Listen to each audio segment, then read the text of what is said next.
हाँ जी दोस्तों, गाबा टेस्ट से निकलने के बाद अब हम 1-1 जा रहे हैं और अब हम बॉक्सिंग डे तक पहुंच चुके हैं। अब जिस तरीके से ये टेस्ट मैच हुआ है, पिछले टेस्ट मैच के जो हाईलाइट पॉइंट थे, स्मिथ की सेंचुरी, हेड की सेंचुरी और जिस तरीके से बुमराह और आकाशदीप ने आके इंडिया का वो ड्रॉ बचाया, डेफिनेटली केएल राहुल की इनिंग सुपर इंपॉर्टेंट थी, बहुत मेजर रोल प्ले किया था। उसके बाद रविंद्र जडेजा ने आके जिस तरीके से खेला था वो बहुत नेसेसरी था और रविंद्र जडेजा ने जिस तरीके से अपनी जगह को पक्की की है, उसके बाद वहां से जिस तरीके से वो 33 रन या 35 रन के गैप पे छोड़ के चले गए थे, जहां से इंडिया का लास्ट विकेट बाकी था और इंडिया को 34 या 35 रन बनाने थे, और वहां पे आके जसप्रीत बुमराह और आकाशदीप की जो पार्टनरशिप लगी वो कमाल की थी। लेकिन स्टिल ये गाबा वाले टेस्ट मैच का लाइमलाइट नहीं था। फोर्थ डे पे स्मिथ ने एकदम गोदी में आया हुआ केएल राहुल का कैच छोड़ा था, वो भी हाईलाइट पॉइंट नहीं था क्योंकि उसके बाद केएल राहुल ने कुछ 55 रन की इनिंग खेली थी, वो भी हाईलाइट पॉइंट नहीं था। और इस पूरे टेस्ट मैच में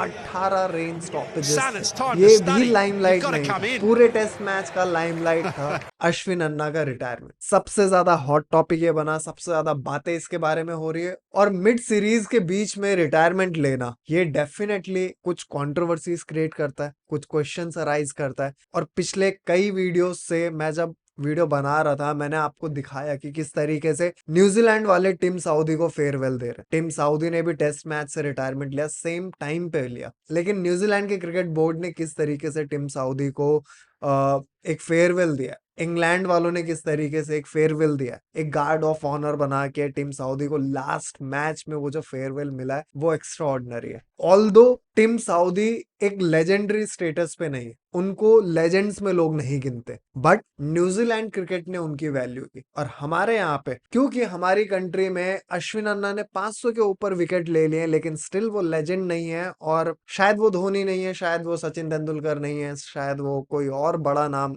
मतलब हम कपिल देव की बात करें या हम और किसी की बात करें, वो नहीं है। तो शायद अश्विन अन्ना ने जितना कुछ अचीव किया है वो स्टिल हमारे बोर्ड के लिए कम है कि उनको लास्ट मैच नहीं मिला है। और इन्हीं सब चीजों के बारे में आज हम बात करेंगे। और वहां पे विराट कोहली को भी लेके कंट्रोवर्सी हो चुकी है मेलबर्न क्रिकेट ग्राउंड के बाहर, जहां पे उनकी फैमिली की फोटो लेते हुए वो कंट्रोवर्सी क्रिएट हुई है। और आज रविंद्र जडेजा ने जब प्रेस कॉन्फ्रेंस किया तो वहां पे एक कंट्रोवर्सी हो गई कि रविंद्र जडेजा ने इंग्लिश में बात नहीं की। तो काफी भलते भलते कंट्रोवर्सीज निकल रहे, काफी तरह के कंट्रोवर्सीज आ रहे हैं, तो इन सब चीजों के बारे में बात करेंगे। लेकिन उससे पहले अपनी प्रथा को कंटिन्यू करते हुए, आप सभी को वीडियो अच्छा लगे तो वीडियो को लाइक करना, कमेंट करना, चैनल को सब्सक्राइब जरूर करना, बेल नोटिफिकेशन को जरूर दबाना ताकि आप तक वीडियो पहुंचे, और इंस्टाग्राम और ट्विटर पे भी जाके फॉलो कर लेना। तो चलिए शुरू करते हैं। तो गाबा टेस्ट मैच के बाद काफी कुछ हो गया, इंडियन क्रिकेट में तो हो ही गया, लेकिन स्टार्ट करते हैं ऑस्ट्रेलिया से, क्योंकि ऑस्ट्रेलिया ने गाबा टेस्ट में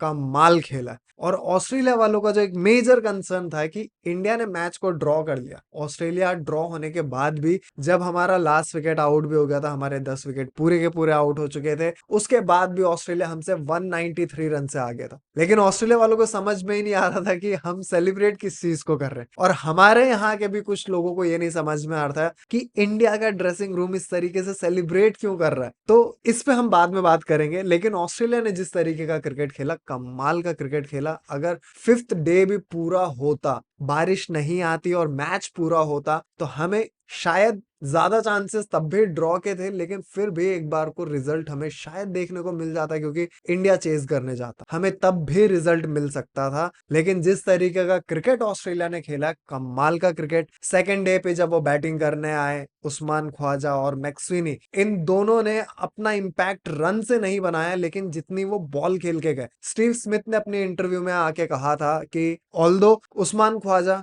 मैक्सवेनी, लबुशेन ऊपर से रन बहुत करके नहीं गए, लेकिन उनने 150 से 180 बॉल खेली थी कलेक्टिवली, और ये नीचे वाले बैटर्स को बहुत हेल्प करता है। हमारी टीम में यही चीज हो रही है, यशस्वी जायसवाल जिस तरीके से आउट हो जाते, जिस तरीके से शुभमन गिल आउट हो जाते, जिस तरीके से विराट कोहली आउट हो जाते, फिर ऋषभ पंत आउट हो जाते, रोहित शर्मा की बैटिंग 14वें ओवर पे आ जाती है और हम सबको पता है कि रोहित शर्मा का फॉर्म कितना बुरा चल रहा है। रोहित शर्मा ने अपनी ओपनिंग स्लॉट भी छोड़ दी, केएल राहुल के लिए अपना ओपनिंग स्पॉट छोड़ दिया, लेकिन स्टिल रोहित शर्मा जब तक बॉल न्यू है, पिच से असिस्टेंस है, पिच से मदद मिल रही है, रोहित शर्मा 6 नंबर पे बैटिंग करते हुए भी एज अ ओपनर खेल रहे हैं। 14वें ओवर पे बैटिंग आना, ये अगर हम इंडिया और ऑस्ट्रेलिया का कंपैरिजन करें तो उस्मान ख्वाजा भी बहुत रन नहीं बना रहे, मैक्सवेनी भी नहीं बना रहे, वहां पे यशस्वी जायसवाल ने पहले टेस्ट मैच के सेकंड इनिंग में रन बनाया था, उसके बाद उनसे भी रन्स नहीं दिखे। मिचेल स्टार्क ने लेजिट ओन करके रखा हुआ है। शुभमन गिल, जब ऐसा लगता है कि इस मैच के बाद शुभमन गिल शायद ड्रॉप हो जाएंगे, उस मैच में उनके रन आ जाते हैं। अदरवाइज कंसिस्टेंसी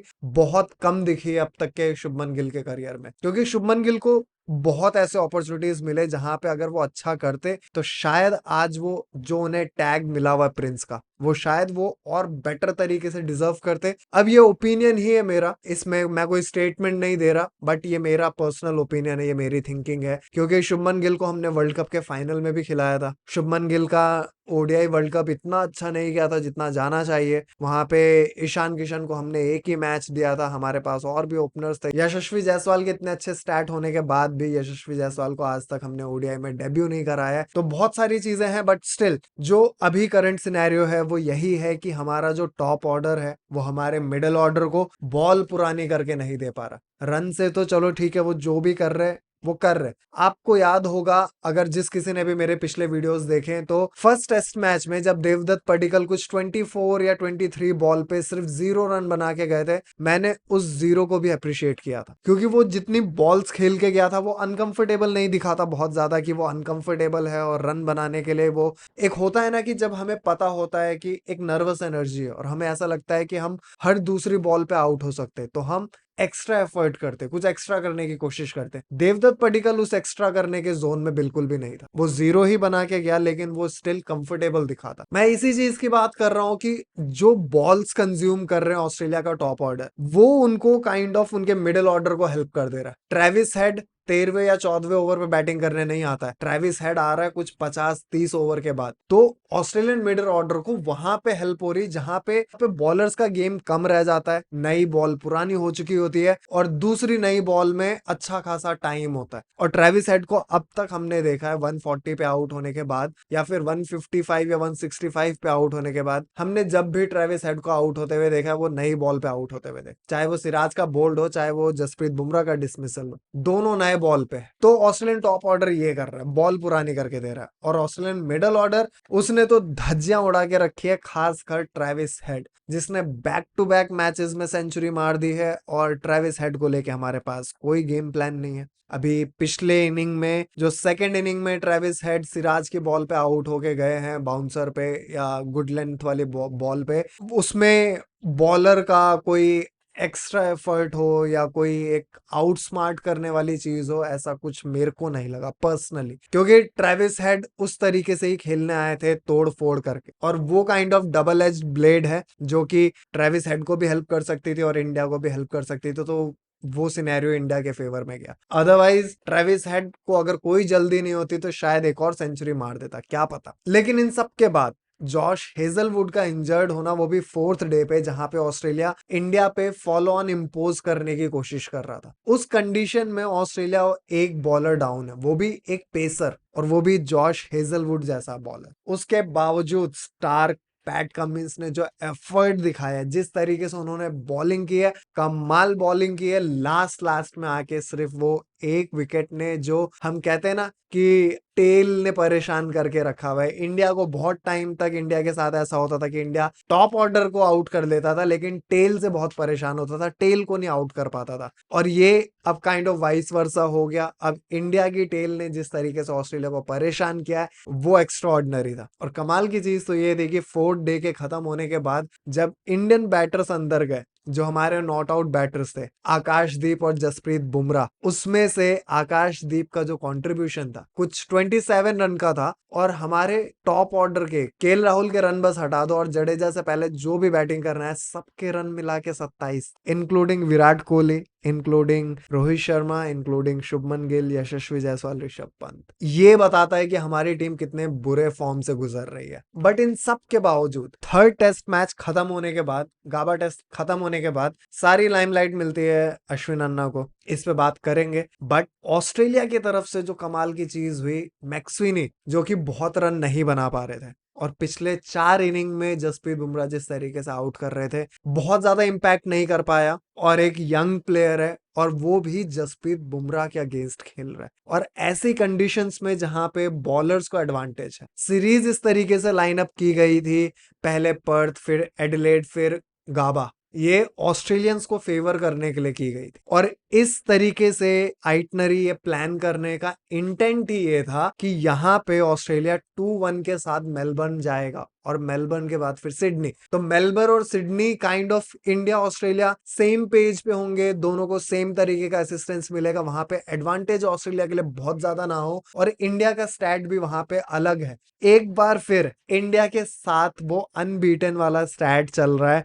कि बॉक्सिंग डे इंडिया 12 साल से ऑस्ट्रेलिया से हारा नहीं है। और आप सबको पता है कि 12 साल वाला जब भी मामला आता है तो हमारे कप्तान साहब रोहित भैया पूछ लेते हैं अलाउड है कि नहीं है, क्योंकि इंडिया में न्यूजीलैंड के अगेंस्ट हम 12 साल के बाद एक सीरीज हारे थे, और रोहित भैया ने कोई एक्सप्लेनेशन नहीं, कुछ नहीं, आके सीधा बोला कि 12 साल में एक बार तो अलाउड है ना। अब ये मेलबर्न में भी भाई अगर आके ये पूछ लिया कि 12 साल में एक बार तो अलाउड है ना, तो ये यार बहुत डिसअपॉइंटिंग हो जाएगा, क्योंकि 12 साल से हम रोहित भैया के कैप्टेंसी में ही अनडिफीटेड नहीं आ रहे थे। तो 12 साल के बाद एक बार मुझे तो लगता है कि मेलबर्न में तो नहीं अलाउड है, ना सिडनी में अलाउड है। इस सीरीज में इंडिया का हारना अब अलाउड ही नहीं है, और बहुत कुछ है स्टेक पे। वहां ऑस्ट्रेलिया वालों ने मैक्सवेनी को मेलबर्न टेस्ट से पहले ही निकाल दिया। कल मैक्सवेनी का इंटरव्यू आया था, मैक्सवेनी ने बोला था कि बॉक्सिंग डे टेस्ट क्रिकेट के लिए वो बहुत ज्यादा एक्साइटेड है, और आज न्यूज आती है कि मैक्सवेनी को सीरीज से ही हटा दिया। अब जॉश हेजलवुड के जगह शायद से रिचर्डसन करके प्लेयर है, वो शायद आ रहा है, मैं नाम शायद गलत ले रहा हूँ, बट बैटिंग में मैक्सवेनी को जो रिप्लेस कर रहा है वो है सैम कॉन्स्टेंस। वार्म अप वाले मैच में इंडिया के अगेंस्ट 100 मारा था, लेकिन वहां पे बुमराह नहीं थे, और जिस तरीके का बॉलिंग लाइनअप अब यहाँ मिलेगा वो वहां वार्म अप मैच में नहीं मिला था, क्योंकि बुमराह को फेस करना एक यंगस्टर के लिए बहुत बड़ी चीज है। लेट्स सी, ऑस्ट्रेलिया वालों ने कुछ सोच के ही किया होगा, लेकिन बौखलाहट तो ऑस्ट्रेलिया के वहां पे भी मची हुई है, चाहे न्यूज चैनल की बात करो, चाहे बोर्ड की बात करो, चाहे टीम की बात करो।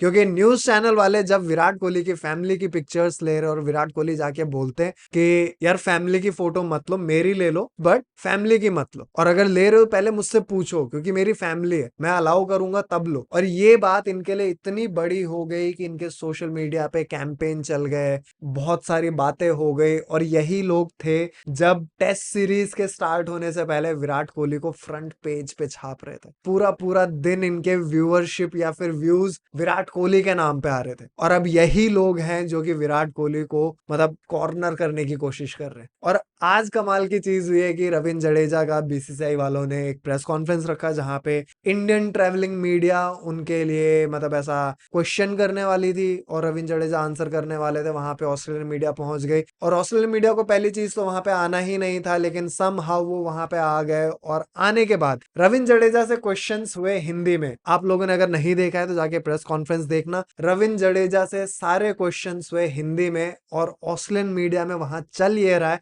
कि रविंद्र जडेजा ने जानबूझ के इंग्लिश में रिप्लाई नहीं किया। अरे बंदे से क्वेश्चन हिंदी में पूछा जा रहा है, इंडियन मीडिया आई हुई है, वो हिंदी में ही रिप्लाई करेगा, ये कॉमन सेंस है। बट माइकल क्लार्क जैसे अपने पॉडकास्ट में बोलता है कि common sense is not common these days, क्योंकि उसको सिराज का वो एग्रेशन भी सही लगा, हेड का भी सही लगा था। इनफैक्ट माइकल क्लार्क का ये कहना था कि इस सीरीज के शुरू होने से पहले हर किसी को ये कंप्लेन थी, चाहे वो इंडियन फैन हो, या इंडियन बोर्ड हो, या इंडियन एनालिस्ट हो, या फिर ऑस्ट्रेलियन फैन एनालिस्ट बोर्ड, सबको ये लग रहा था कि दोनों ही टीम्स में बहुत ही फ्रेंडली माहौल हो रखा है, हमारे क्रिकेटर्स बहुत ही सॉफ्ट हो गए, सबको ये लग रहा था। और जैसे ही एक छोटा सा बवाल हुआ, मतलब जिन लोगों ने अर्ली 2000 या लेट 90s के मैचेस देखे हैं, जिस तरीके का एग्रेशन तब हुआ करता था, अब तो शायद बहुत कम है, क्योंकि मंकी गेट वगैरह सब कुछ मैच के बीच में हमें दिखाया जा रहा है। तो जिस किसी ने अभी रिसेंटली लॉकडाउन वगैरह के बाद स्टार्ट किया है, तो उन वो लोग शायद इस तरीके की बातें कर सकते हैं, बट अदरवाइज जिस किसी ने अर्ली 2000 और लेट 90s में मैचेस देखे, उनके लिए बहुत नॉर्मल, ये कोई बात ही नहीं थी। इनफैक्ट मेरे लिए तो ये कोई टॉपिक ही नहीं था। और माइकल क्लार्क ने भी यही बोला कि जरा सी बदमाशी हुई नहीं कि हर किसी के गुर्दे छिल गए। तो जब जडेजा से क्वेश्चन ही हिंदी में हुए, तो वो बंदा हिंदी में ही रिप्लाई देगा। और ऑस्ट्रेलियन मीडिया अब वहां पे एक hostile situation Indian cricket team के लिए बनाने की कोशिश कर रही है, उनको विलन पोर्ट्रे करने की कोशिश कर रही है, जो कि ऑस्ट्रेलियन मीडिया करती है। और जिस किसी को, हमारे क्रिकेटिंग लेजेंड या फिर हमारे फैंस, जिस किसी को ये लग रहा था कि सिराज ने जो वो एग्रेशन दिखाया था वो अननेसेसरी था, अब निकल के बात करो भाई। आगे बिल्कुल बात करनी चाहिए जब हमारे प्लेयर्स के साथ इस तरीके से हो रहा है। यहाँ पे Indian press, Indian media, Virat Kohli एक बॉलीवुड सेलिब्रिटी के हस्बैंड है, एक क्रिकेटिंग लेजेंड है, या फिर हमारे इंडिया के लिए हमारा प्राइड है, उस बंदे को इंडियन मीडिया, जिसको हम बहुत ही इनसेंसिटिव या फिर इमेच्योर कहते हैं, वो उनकी फैमिली के पिक्चर्स नहीं ले रहे। विराट कोहली खुद इंडिया इसलिए छोड़ के गया क्योंकि उन्हें वो लाइमलाइट अपनी फैमिली में नहीं चाहिए था, इसलिए वो लंदन शिफ्ट हो गए। और ऑस्ट्रेलियन मीडिया वहां पे इस तरीके की छिछोरी हरकतें कर रहे हैं। खैर इन सब पे तो ठीक है, बात होती रहती है, ये सब तो थोड़ी नेगेटिव चीजें हैं, इन पे ज्यादा ध्यान देने की जरूरत नहीं है। बट जो पॉजिटिव हमारे लिए गाबा टेस्ट से निकला वो ये था कि हमने मेंटली एक ऑस्ट्रेलिया पे एडवांटेज ले लिया है। हम वो फॉलो ऑन इम्पोज करने हमने नहीं दिया, और उसको सेलिब्रेट करने का वो जो पर्पस था वो था ही इसलिए क्योंकि हम पिछले कुछ टाइम से बहुत बुरे फेज से निकल रहे एज अ टीम। इंडिविजुअल की बात नहीं कर रहा, इंडिविजुअल फेलियर हमारा इतना है कि उसमें पूरी टीम बन जाती है, हमारा पूरा का पूरा टॉप ऑर्डर क्रम्बल कर रहा है। न्यूजीलैंड वाले सीरीज से यही चलता आ रहा है, हम हमेशा हर टेस्ट मैच में हम चेज ही कर रहे होते हैं। तो एज अ टीम हम इतना फेल हो रहे थे कि ये एक छोटी सी खुशी, एक मेंटल एडवांटेज, एक साइकोलॉजिकल एडवांटेज हमें जब मिला, तो उसे क्यों नहीं सेलिब्रेट कर। ये करियर पे बात है। यहाँ पे इस सीरीज का जो आउटकम होगा उस पे लोगों के करियर स्टेक पे है। और अश्विन अन्ना का रिटायरमेंट बीच सीरीज में सही है, गलत है, इस पे हम में से कोई बोलने वाला होता नहीं है, क्योंकि वो अश्विन अन्ना का पर्सनल डिसीजन है, वो उनका खुद का करियर है। वो मिड सीरीज में करे या बिगिनिंग ऑफ सीरीज करे या सीरीज के खत्म होने के बाद करे, हम में से सही गलत कोई नहीं बोल सकता। बट डेफिनेटली अश्विन अन्ना को जब ये समझ में आ गया, पिंक टेस्ट में उन्हें वो अपॉर्चुनिटी मिली थी, अगर वहां पे वो बॉलिंग से ना भी सही बैटिंग से परफॉर्म कर देते तो शायद टीम में उनकी जगह होती, क्योंकि रविंद्र जडेजा, जिसके बैटिंग एवरेज हमारे टॉप ऑर्डर बैटर से ऊपर होने के बाद, 50 का एवरेज होने के बाद वो बेंच पे थे, और थर्ड टेस्ट में उन्हें जगह मिलती है। बॉलिंग से वो भी कुछ नहीं कर पाए, क्योंकि बॉलिंग से वहां पे वो कुछ भी नहीं कर सकते थे, बट बैटिंग से कर सकते थे। और बैटिंग से जो कंट्रीब्यूशन दिया है वो कमाल का कंट्रीब्यूशन दिया, और अब शायद मेलबर्न में भी वही खेले। तो ये जो लोग भी बोल रहे हैं कि रोहित शर्मा ने क्यों जाने दिया, रोहित शर्मा बेटर फेयरवेल दे सकते थे, तो देखो पिछले कुछ टाइम से मैं न्यूजीलैंड वाले टीम सऊदी को किस तरीके का फेयरवेल दे रहे हैं, और 1 महीने पहले से पता था कि उनका लास्ट टेस्ट मैच कौन सा होगा। तो ये हमारे इंडिया में हमने कभी भी नहीं देखा। मतलब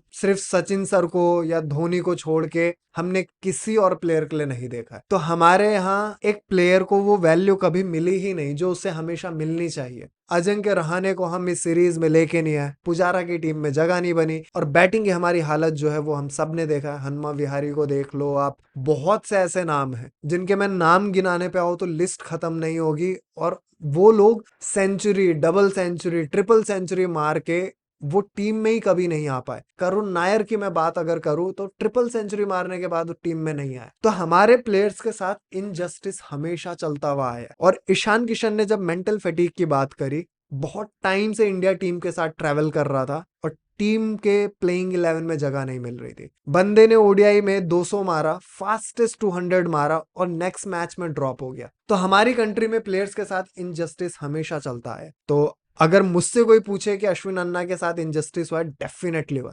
डेफिनेटली हुआ। जिस क्वालिटी का प्लेयर अश्विन अन्ना है मुझे ऐसा लगता है कि WTC फाइनल हो जाने के बाद अगर अभी टीम में जगह नहीं भी बन रही थी, अगर बोर्ड ये डिसाइड करता उनके साथ मिलके कि नेक्स्ट जो इंडिया में सीरीज होगा, बांग्लादेश हो, श्रीलंका हो या कोई भी और सीरीज हो जहां पे उन्हें ऐसा लगता है कि इंडिया श्योर शॉट है जीत जाए, अश्विन अन्ना को एक फेयरवेल मैच मिलना चाहिए था, डेफिनेटली मिलना चाहिए था। और इनजस्टिस हुआ है कि नहीं हुआ, वो डेफिनेटली हुआ है। टीम के प्लेइंग 11 में जगह बन रही थी या नहीं बन रही थी, इस पे मैं बोलूंगा कि नहीं बन रही थी भाई, क्योंकि हमारी टीम की हालत ही अभी ये है कि बैटर से बैटिंग नहीं हो रही और हम बॉलर्स में बैटिंग ढूंढ रहे हैं। तो अगर बैटिंग की बात करें और टीम में जगह ही उसको दे रहे हैं जिसकी बैटिंग अच्छी हो रही है, अब चाहे वॉशिंगटन सुंदर की हो चाहे रविंद्र जडेजा की हो, तो टीम में तो जगह नहीं बन रही थी। तो ले दे के ये मेरा ओपिनियन है। और आज की वीडियो के लिए इतना ही। जाने से पहले मैं आप सभी को 2 मैसेज का छोड़ के जाना चाहूंगा कि हमारे आसपास बहुत से ऐसे जानवर हैं जिनको हमारी ज़रूरत है। तो अगर वो आपके घर के आसपास या